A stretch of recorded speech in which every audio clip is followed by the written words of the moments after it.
Bismillahirrahmanirrahim. Assalamualaikum warahmatullahi wabarakatuh. Waalaikumsalam warahmatullahi wabarakatuh. Tapi pun ini malam nih datang orang hebat-hebat ini, ya kan? Nah, jadi inilah pemimpin itu. Rakyatnya tidur dulu, baru pemimpinnya nyusul tidur. Jadi jangan pemimpin tidur, rakyatnya lagi kerja. Nah, jadi ini pemimpin calon wali kota Bandar Lampung. Ya, beliau ini lagi begadang-gadang malam-malam. Wah, saya kedatangan tamu kehormatan, sahabat saya, kawan saya, Pak Yusuf Kohar. Nah, jadi lagi begadang lihat rakyatnya nih. Ya, memang begitulah pemimpin itu. Jadi rakyatnya biar tenang dulu, tidur, istirahat, ya. Pemimpinnya lagi jaga, melayani, itu luar biasa nih Pak Yusuf Kohar nih. Gimana Pak Kiai, sehat? Sehat. Kok sampai jam begini belum tidur nih? Ya. Kenapa ini? Ya, standby. Standby. Itulah pelayan masyarakat. Ya. Beliau ini tiba-tiba datang masih melayani masyarakat. Cobalah, ini sudah mau jam berapa ini coba? Sampai jam begini masih begadang, masih gitu. Ya, ini namanya pemimpin gitu. Ini kalau malam-malam kegiatan ke depan nih, kalau malam-malam minggu gitu, ini gimana nih untuk anak-anak muda milenial ini? Memang anak-anak muda milenial ini di kota ini harus ada tempatnya yang disiapkan oleh pemerintah kota kan. Jangan di pinggir jalan ya. Memang di satu area, atau kalau memang kita buat semacam tempat apa berkumpul atau alun-alun atau apa namanya, itu kita harus ciptakan supaya berkumpulnya anak muda untuk ada kreativitas atau inovasi itu bisa dijalankan di sana. Nah, di daerah lain kan, di kota-kota besar yang lainnya kan ada. Ya. Di Jakarta kan banyak ya. Taman Marzuki, di mana-mana kan, Taman Mini kan, gitu, Ancol kan, itu kan ada kan, gitu. Nah di Lampung kan hanya di Enggal kan. Enggal ya. Berarti nanti harus tambah nih. Ya harus tambah anak muda ini. Anak muda. Karena sekalian kuliner kan. Sekalian membuat souvenir. Ya. Atau misalnya budaya, seni budaya kan. Seni budaya Lampung kan. Dikembangkan kan. Memang tempat-tempat nongkrong anak muda lah ya. Ciptakan ya. Yang nongkrongnya positif gitu ya. Dengan gratis wifi kan. Itu dia. Di daerah gratis wifi kan, itu aja. Gitu. Terus kopi Lampungnya disiapkan juga nih. Ya, kopi Lampungnya. Wah, ini kalau begadang harus minum kopi Lampung nih. Yang ringan-ringan lah. Ringan-ringan aja. Mungkin pisang goreng, kan? Digoreng, singkong goreng, ini rebus kan. Rebus ya. Nah, itu seperti di Makassar kan ada tempat ya berkumpul kan, di Losari kan. Betul ya. Sehingga orang nongkrong Pantai Losari kan. Sebenarnya makan pisang epe kan. Itu. Ini wali kota calonnya luar biasa untuk anak muda. Ya karena yang namanya Pantai Losari itu kan arsiteknya itu kan wali kota yang kemarin, periode kemarin kan. Terus dia buat juga arsitek di Teluk kan, di Kunyit itu. Betul ya. Jadi di Kunyit itu kan sudah ada studi kelayakannya, itu sudah dibayar 1 miliar. Jadi gambar, terus anunya. Itu nanti untuk anak-anak milenial juga nantinya? Ya untuk anak milenial, jadi semacam waterfront city kayak Pantai Losari itu kan. Nah zamannya Pak Herman, Pak Wali Kota memperhatikan untuk tempat-tempat anak milenial tuh, ya anak-anak muda. Tapi untuk kegiatan positif nantinya, untuk positif makan singkong ya. Singkong goreng, mie rebus. Mungkin ada apa tuh pisang goreng ya. Panggang ikan. Panggang ikan, dekat laut tuh, dekat laut. Luar biasa gitu. Luar biasa beliau ini ya kan. Nah, terus kalau tempatnya terang benderang. Terang benderang. Nah, ini yang penting kan, terang benderang. Jangan gelap-gelap. Jangan gelap-gelap kan. Gitu. Jadi Pak calon wali kota ini kita buktikan malam begini aja masih belum tidur. Masih kemana-mana ngeliatin warganya gitu ya. Sekarang ini persiapannya sudah bagus Ya, untuk pencalonan nih kayaknya. ya kita ini apa kampanyenya kan door to door. Door to door Jadi ya. kalau sekarang kan kampanyenya kan kampanye akbar hanya 100 orang, terus pertemuan terbatas hanya 50, terus tatap muka door to door itu sepanjang apapun kita siapkan. Inilah beliau nih. Jadi sudah door to door ya. Door to door. Sudah. Karena kalau kita terbatas kan hanya 50, kalau kita hanya 3 menit itu, 50 itu. Rugi kita ketemu 3 menit, 50 itu. Sedangkan persiapannya kan lebih dari 3 menit kan. Ya. Nah, itu. Door to door sudah berapa kecamatan nih? Semua kecamatan Sudah didatangi. Tinggal ngulang-ngulang lagi aja. Ngulang-ngulang mana-mana yang Udah daerah. capek tuh.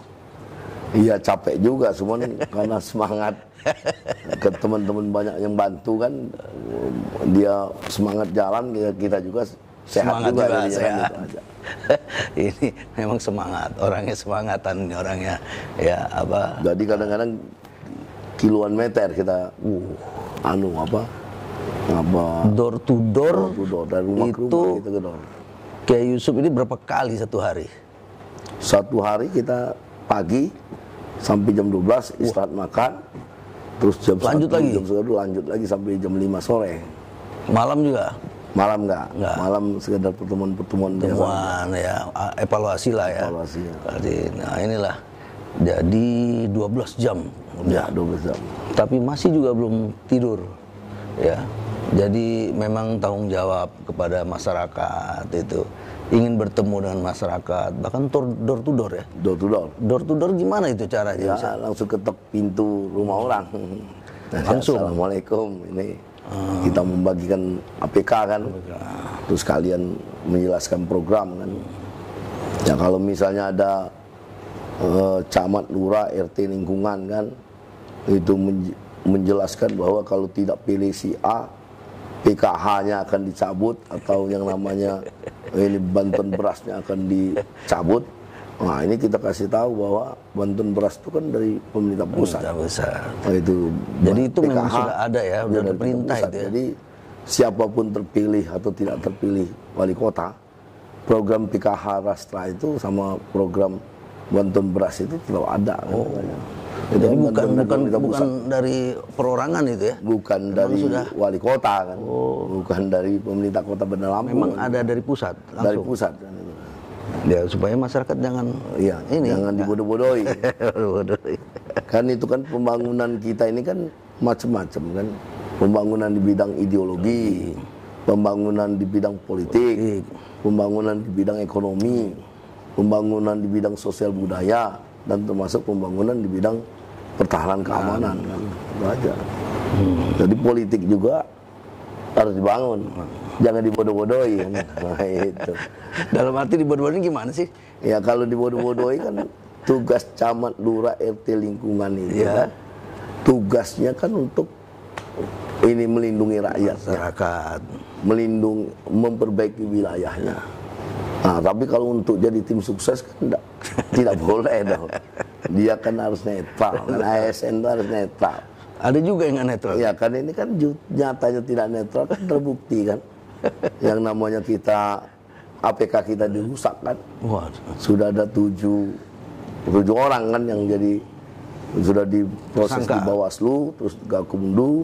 Nah sekarang masuk ke ranah pidana kan.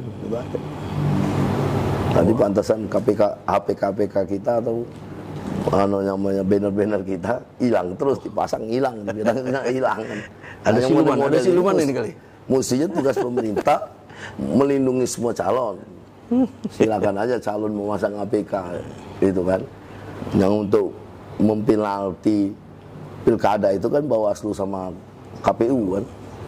Bukan ya, camat lurah, bukan wali kota. Mudah-mudahan KPU Bawaslu juga kerjanya baik ya, semuanya. Ya, aparat netral ya. Tapi jangan mentang-mentang kita ngelepas ini sedikit, misalnya ini apa namanya itu masker. kita turunkan kini langsung dipoto, langsung kena peringatan. Nah, maksudnya kan peringatannya kan langsung Kan aja. susah ngomong kalau kayak Iya, gini. langsung dikasih tahu aja bahwa maskernya harus benar nih Pak. Itu kan selesai kan. Kan susah ngomong. Nah, itu yang kadang-kadang kalau kita jalan itu kan keringat itu kan napas kita kan mengas Pak.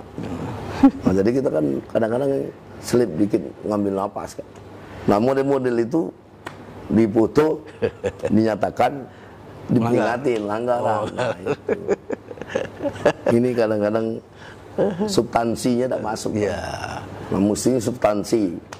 Nah, misalnya ASN tidak netral, nah, itu substansi kan.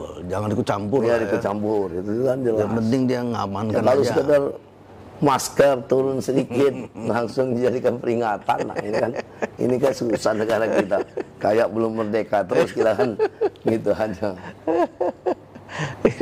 Kalau bicara sama Kiai Yusuf ini luar biasa semangatnya ya. Sampai jam gini aja masih semangat tuh. Masih semangat dan masih apa putar-putar kampung ya. Karena bertanggung jawab bahwa dia masih apa wali kota yang masih wakil wali kota tapi masih apa ikut apa sekarang ini kontestan. Sekarang lagi cuti kan. Dia cuti. Tapi tanggal 5 nanti kita masuk. Masuk lagi. Masuk lagi kan. Nah itulah beliau Jadi ini. wakil wali kota lagi kan. Pengen dekat sama rakyatnya, udah dekat sama rakyat.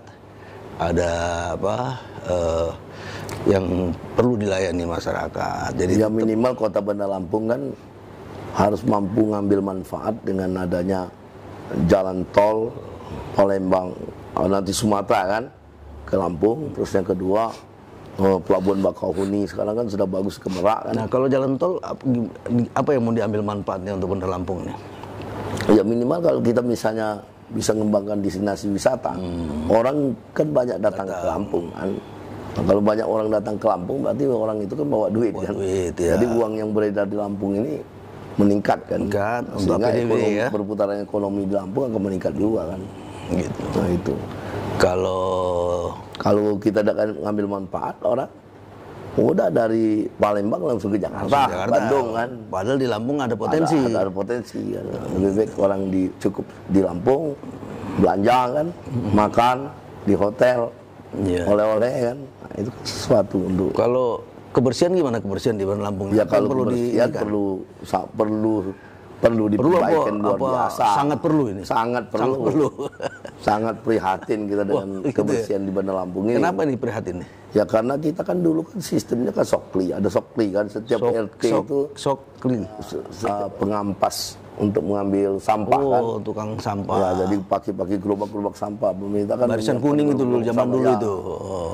Barisan kuning kan Ya, itu kan. dulu ya. Nah, terus nanti ada TPS-nya. Terus disiapkan mobil truk yang cukup kan.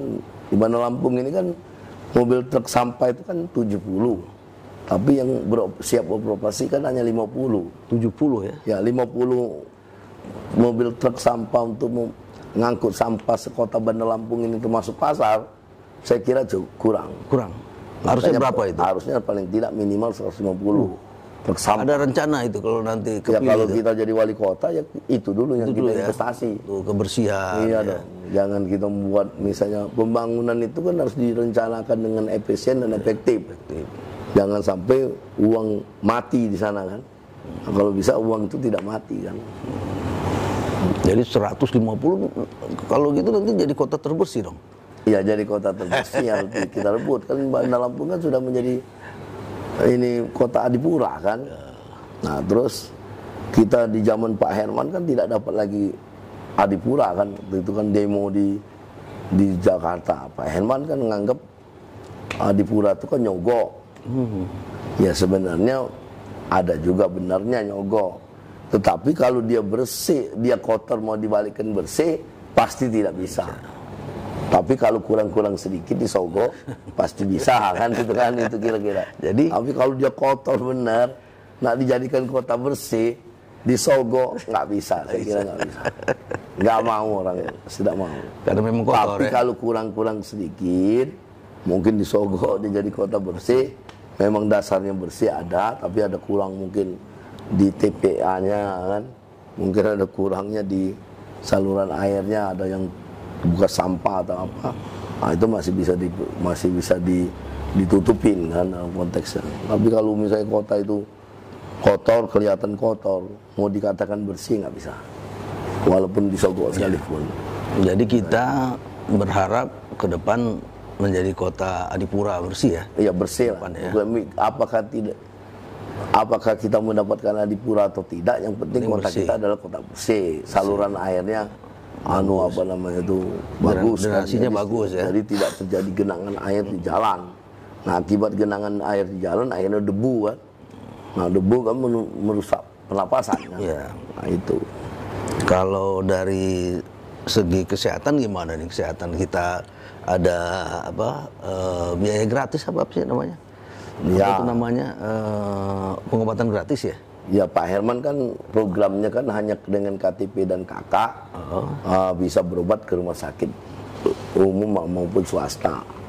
Nah tapi sudah saya cek kan itu biayanya sekitar 50 sampai 60 M setiap tahun. Setahun. Nah terus saya tanya lagi, berapa orang yang memanfaatkan 50 sampai 60 M itu? Ya paling tinggi 40.000 orang.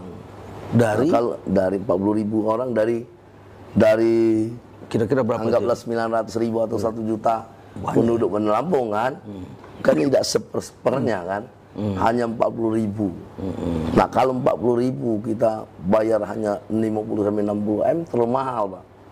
Mendingan kita orang 40.000 ini kita masukkan ke BPJS, kita bayar preminya lebih murah, jadi 40.000 kali 12 bulan kali 23 bulan 23.000. Kalau sekarang kan naik, mungkin naiknya berapa, 27.000 apa berapa, mungkin sekitar 11 M atau 17 M. Mantap sekali nih cara analisanya. Ya, jadi biayanya kan 17 M. Jadi selisih dari 56 M sampai 17 M ini kan kita bisa bangun rumah singgah di rumah sakit di rumah sakit Cipto. Sekitar rumah sakit Cipto itu ada rumah singgah. Jadi setiap orang berobat bisa langsung nginap di sana kan itu, dan kita gratiskan. Itu pemikirannya bagus sekali. Ya, harus seperti itu. Karena kalau orang miskin kan nak nyewa di Jakarta kan mahal kan. Jadi kalau misalnya dengan KTP dan KK berobatnya kan hanya 5 hari di rumah sakit, keluar lagi, masuk lagi kan. Nah kalau BPJS kan sampai sembuh kan itu kan, terus bisa dirujuk ke Jakarta. Nah kalau yang program Pak Herman ini tidak bisa dirujuk ke Jakarta. Kalau mau dirujuk ke Jakarta dia masuk BPJS lagi. Oh, jadi 2 kali gitu? Ya 2 kali jatuhnya kan. Berat biayanya. Lebih baik kita masukkan ke BPJS semua. Apakah nanti ada biaya nasional, ada biaya sendiri, ada biaya negara kan? Itu tadi biaya negara ya? Kalau orang miskin yang termasuk data PKH dan data Rasta yang dapat kartu KIS itu biaya negara. Terus ditambah lagi ada 62.000 yaitu kartu KIS baru yang dari cukai rokok. Jadi cukai rokok ini kan tadinya kan dikasih uang kepada pemerintah pusat, ke pemerintah daerah, provinsi maupun kota. Nah provinsi tidak dapat uangnya, tapi dapat jatah kartu KIS. Nah, kartu KIS dari provinsi maupun kartu KIS dari kota, ya itulah masuk di Kota Bandar Lampung itu sebanyak 62.000 itu. Wah, ini nah tapi 62.000 itu kan harus kepada orang yang tepat, yang benar-benar miskin kan. Nah, itu yang penting itu ya. Miskin kan. Harus miskin betul yang dikasih ini ya kan. Miskin kan 13.000, jadi sudah terlindungi orang miskin kan. Ya. Jadi dia berobat tenang. Terus kalau sampai ke Jakarta dia ada rumah singgah, terus ambulan kan ada kita, bisa gratis juga ambulan. Ini kan bikin programnya kok bagus sekali. Gimana asalnya? Iya, semua daerah itu kalau memang kesehatan gratisnya seperti itu. Jangan seperti sekarang ini kan kesehatan gratis, tetapi antara APBD dengan rumah sakit kan tidak membayar kan. Seperti APBD dengan rumah sakit umum itu, seperti zaman saya PLT kan ada utang, yaitu 22 M. Utang kita. Utang Pemda Kota Bandar Lampung dengan adanya KTP gratis dan ini KTP sama kakak berobat gratis itu sampai 22 M. Nah, saya bayar itu. Oh, udah selesai. Ya, kalau rumah sakit tahunnya lalu, tahun 2017, itu berutang di 2017 itu saya bayar semua, saya lunasin. Selesai. Kalau rumah sakit swasta diutangin 22 M itu bangkrut dia. Ya.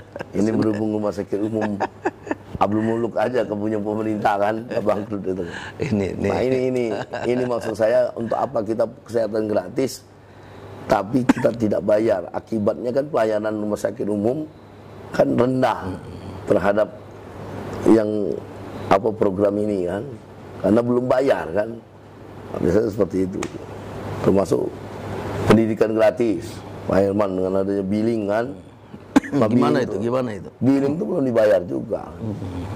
Jadi sebenarnya pendidikan gratis itu kan wajib belajar sekarang kan 12 tahun kan. Berarti memang sudah gratis. Karena kalau dulu kan SPP itu kan dibayar oleh wali murid. Kalau sekarang ini kan SPP dibayar oleh dana BOS.